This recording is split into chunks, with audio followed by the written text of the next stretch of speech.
Hello students. तो आज हम साइंस पढ़ने वाले हैं और साइंस में बेसिकली हम क्या पढ़ेंगे, बायोलॉजी वाला पार्ट। ठीक है। तो साइंस जब बेसिकली जो साइंस है, साइंस को जो है 3 भागों में डिवाइड किया जाता है। फर्स्ट वन इज केमिस्ट्री, दूसरा है फिजिक्स एंड तीसरा होता है biology. Right? So the chemistry is another part which is going to taken by the another teacher, and physics will be the also you will teach it by the separate teacher, but I am going to teach you the biology. Right? So आज हम biology आपके 9th class 9 का biology के schedule के बारे में पढ़ेंगे।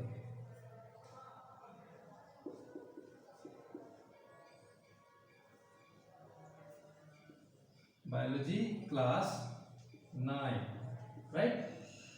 सो जब आप अपने बुक में देखेंगे एनसीईआरटी की बुक को जब प्रेफर करेंगे तो जो आपका 5वां चैप्टर है, chapter 5, the chapter 5 contain the fundamental units of life, the fundamental units of life.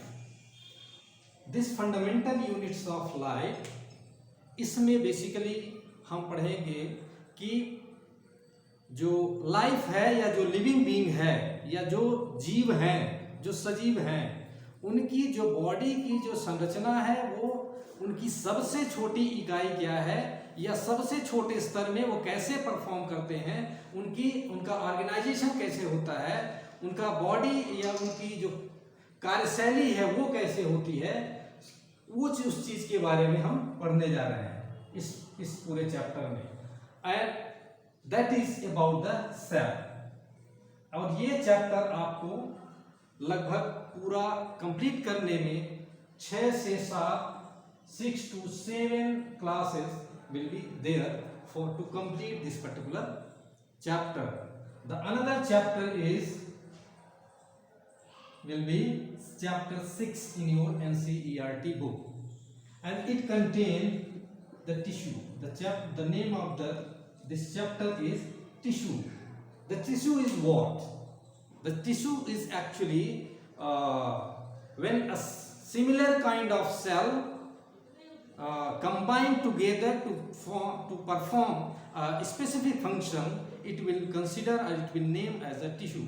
So एक ही तरह के जब कई सारे सेल आपस में मिलके एक पर्टिकुलर टारगेट या पर्टिकुलर कार्य को अंजाम देते हैं मल्टी सेलुलर ऑर्गेनिज्म में, वो टिश्यू कहलाते हैं। और इसको पढ़ने के लिए लगभग 6 से 7 क्लासेस इसको आपको जरूरत पड़ेगी। और ये जब इसको पढ़ेंगे हम टिश्यू को, तो टिश्यू अलग अलग तरीके का हर बॉडी में मल्टी सेलुलर ऑर्गेनिज्म में, चाहे वो प्लांट हो और चाहे वो एनिमल में हो, तो एनिमल में अलग तरीके के टिश्यूज होते हैं और प्लांट्स में अलग तरीके के टिश्यूज होते हैं। और एनिमल में भी कई तरीके के टिश्यू पाए जाएंगे, चाहे वो कनेक्टिव टिश्यू हो सकते हैं, मस्कुलर टिश्यू हो सकते हैं और डर्मल टिश्यू हो सकते हैं। इस तरीके से अलग अलग टिश्यू, और इसका डिटेल्स हम पढ़ेंगे इस चैप्टर में, particularly chapter 6। And the 7th chapter will have to diversity in the living organism. क्या? diversity in the living organisms, right? And the diversity means what? Diversity means variation, diversity means विभिन्नता, हिंदी में इसको विभिन्नता कहते हैं। तो जब हम लिविंग बीइंग के बारे में जाएंगे तो हम यूनिसेलुलर से लेके मल्टी सेलुलर, प्लांट से लेके एनिमल तक अलग अलग तरीके के जीव हमको देखने के लिए मिलते हैं पूरे अर्थ में। तो ये कैसे कैसे डाइवर्सिटी, कैसे कैसे वेरिएशन, कैसे कैसे विभिन्नता देखने के लिए मिलती है, और उस सारी डाइवर्सिटी को हम पढ़ेंगे इस आपके 7th चैप्टर में, diversity in the living organism. और ये भी लगभग पढ़ने के लिए आपको पूरा जो टाइम लगेगा, near about it will take 7 classes or 7 days it will takes to complete this whole chapter, right? The another chapter which is related to biology in your class 9 is a 13th chapter, and this will contain why do we fall ill, why do we fall ill. The ill means what? Ill means diseased. Ill means diseased, long disease condition. So why do we fall is ill? हम बीमार क्यों पड़ते हैं, क्या कारण है कि हमारा शरीर बीमार पड़ जाता है, फंक्शनलिटी में वो प्रॉपर फंक्शन नहीं करता है, उस कंडीशन को हम इलनेस कहते हैं, उस कंडीशन को हम डिजीज कहते हैं। और वो कैसे होगा, ये कैसे कोई डिजीज हमारी बॉडी में आता है, या प्लांट्स में या फिर ह्यूमन में, इन सारी चीजों को हम पढ़ेंगे आपके चैप्टर नंबर 13 में। आपके साइंस के चैप्टर नंबर 13 में हम पढ़ेंगे why do we fall ill, या हम बीमार कैसे होते हैं, इन सारी इसको डिटेल में हम पढ़ेंगे। और इसको डिटेल में पढ़ने के लिए लगभग जो टाइम पीरियड लगेगा, that will needs nearly 8 classes, right? या 8 days. Another chapter in your class or in your NCERT book that have been included, it is a chapter number 14.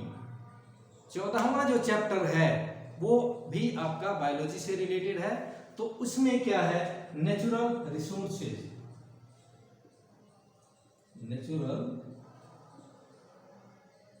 Resources, the natural means जो प्राकृतिक, and resources means संसाधन। जो प्राकृतिक संसाधन है वो संसाधन या वो रिसोर्सेज जो हमारी वेल बीइंग या ह्यूमन वेलफेयर के लिए उपयोगी हैं, और उनका जो रिसोर्स है वो नेचुरल है।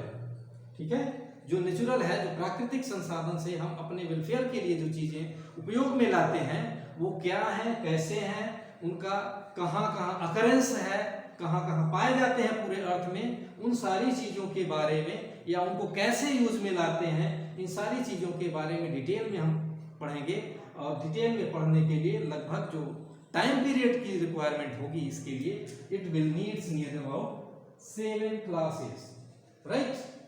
And the last chapter of your science that have the chapter number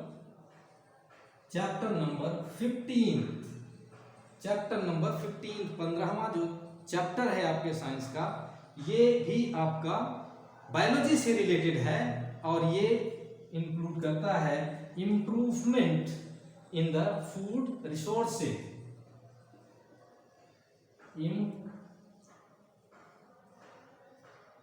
improvement in the food resources.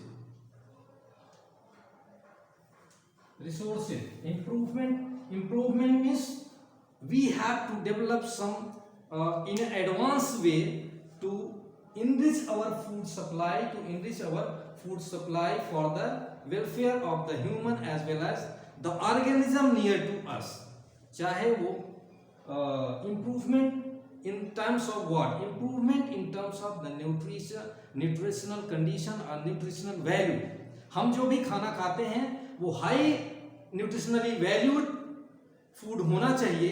इसको कैसे इम्प्रूवमेंट करेंगे, या इम्प्रूवमेंट करने का क्या क्या तरीका आज की डेट में टेक्नोलॉजी में या लाइफ साइंस में कैसे यूज किया जा रहा है या कैसे किया जा रहा है, ये सारा चीज प्रोसेस हम पढ़ेंगे, या क्या क्या हो चुका है उन सारी चीजों का डिटेल्स में हम पढ़ेंगे आपके चैप्टर नंबर 15 में, which is the last chapter of your science. और ये पढ़ने के लिए it will takes nearly 8 classes. It will take nearly 8 classes. So finally पूरी बायोलॉजी पढ़ने के लिए आपकी जो क्लास 9 की जो पूरी बायोलॉजी है, इसको पढ़ने के लिए ये लगभग चाहिए होगा कितना, ये लगभग चाहिए होगा आपको 42 क्लासेस। 42 क्लासेस आपको जरूरत पड़ेगी ये पूरा का पूरा कवर करने के लिए। सो कहने का मतलब ये है कि हम इसको पढ़ाने के लिए जब हम आपको पढ़ा रहे हैं तो it will takes nearly 42 classes to complete your whole biology classes, to whole your biology subject of your class 9 in your science. So thank you दोस्तों, और हम मिलेंगे अगला वीडियो के साथ, इसके अपडेट के साथ कि पहला chapter the fundamental units of life which is about the cell.